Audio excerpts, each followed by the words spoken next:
आज केंद्र शासनाचं जे बजेट आहे ते आपल्या अर्थमंत्री निर्मला सीतारामन मॅडम यांनी पार्लमेंटमध्ये सादर केले। माननीय मोदीजींच्या नेतृत्वामध्ये विकसित भारतच्या या कार्याला अजून गती देणारं, देशाच्या प्रगतीला गती देणारं खऱ्या अर्थाने हे बजेट आहे।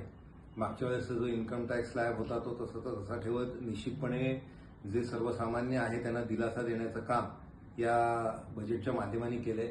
त्याचबरोबर सर्वसमावेशक सर्व लोकांना घेऊन हा जाणारा बजेट आहे आणि त्याच्यामुळे आजच्या दिवशी खरं तर कवी रविदासजी यांच्या जयंतीनिमित्त जे बजेट सादरीकरण केलंय ते निश्चितपणे त्या अर्थानेच आहे असं मी मानतो।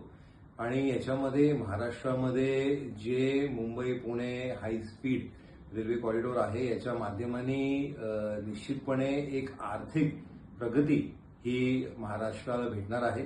त्याचबरोबर जे आपलं IICTचं मुख्य केंद्र आहे त्याच्यामुळे निश्चितपणे या इकडे वेव्हच्या माध्यमाने ज्यावेळेस महाराष्ट्रामध्ये एक मोठा कार्यक्रम झाला त्या दृष्टिकोनाने एक मोठं सेंटर ज्यावेळेस महाराष्ट्राला भेटेल त्यावेळेस इकडच्या युवकांना एक मोठं रोजगार निर्माण होईल।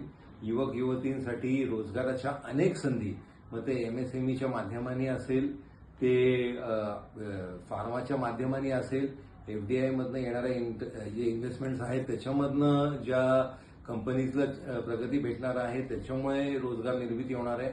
असं एक फार चांगलं आणि देशाच्या त्याचबरोबर महाराष्ट्राच्या प्रगतीला एक फार मोठा हातभार देणारा हा बजेट आहे आणि त्याच्यामुळे मी माननीय निर्मला सीतारामन मॅडम यांचं मनापासून आभार मानतो, अभिनंदन करतो की एक सुंदर बजेट हे देशाच्या प्रगतीसाठी त्यांनी मांडलेलं आहे।